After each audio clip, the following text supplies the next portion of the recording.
Hey, Anu, this is the first year that Art in the Elements has been held here at Meadowbrook. So you might be thinking, well, it's the last day to check it out. What am I checking out? This is it. This is one of many designs, this done by Alejandro Figuera. I apologize if I said that name wrong, but one of many artists that are participating in this incredible event.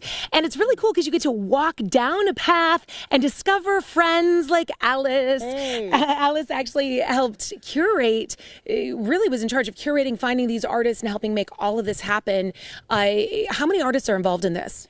We have probably total 30 people working on this project. There's 3 of us that have co-chaired it. Laura DeLuga from Ann Arbor, Laura Parker from Holly, and myself. I live in Grand Haven on the other part of the state. Now, this piece of art that we are looking at right now, I thought it was 3 pieces of art, but it's actually 1, and we're starting off here. What is this first one with the frames? What is that representing? This one she's representing today. This is the present. This is present. being in the moment. This is here and now, the flowers bright and beautiful. And then the next piece represents? The future. Okay, ooh, this is a future, and it does look kind of futuristic. Yes. You can see the metals, the lights, the strings, the ribbons. Really cool and artistic. Right. And then the next one she's representing the past. Okay, and so we see it's more wood, darker, rustic.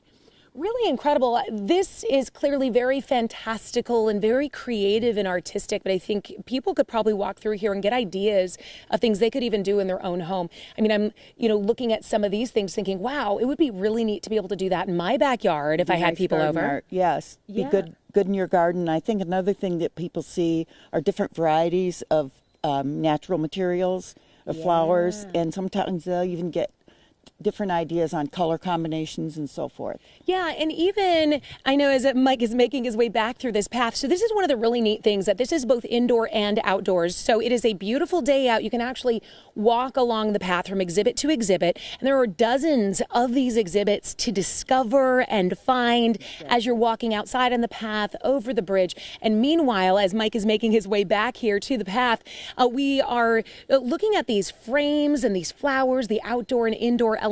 I love that those things are brought together. We see an arch here by Frank Fesa. And there are a number of artists. If somebody is watching thinking, I'm a florist, I'm an artist, I would love to be a part of this. How would they do that? How do you find them? Go to the Meadowbrook and they'll put you in touch with us. So I think it would just be easier to contact Meadowbrook Hall. Yeah, and, but you find these artists from all over the country. Absolutely. We have artists here from Canada. We have artists from the Southwest. One's from Albuquerque. We have somebody from St. Louis. We have a number from Illinois, Indiana, Ohio, Wisconsin. So we're pretty spread out. All right, today is the final day, $20 or less if you qualify for discounted tickets. And again, I know I said this in the last hit, but Anu and Hallie, I mean, how cool would it be to create this beauty in your own backyard, before your next barbecue or something? Yeah, that's right. I wish I had that kind of talent. It is unique and beautiful, and what a great way to spend this gorgeous day outside.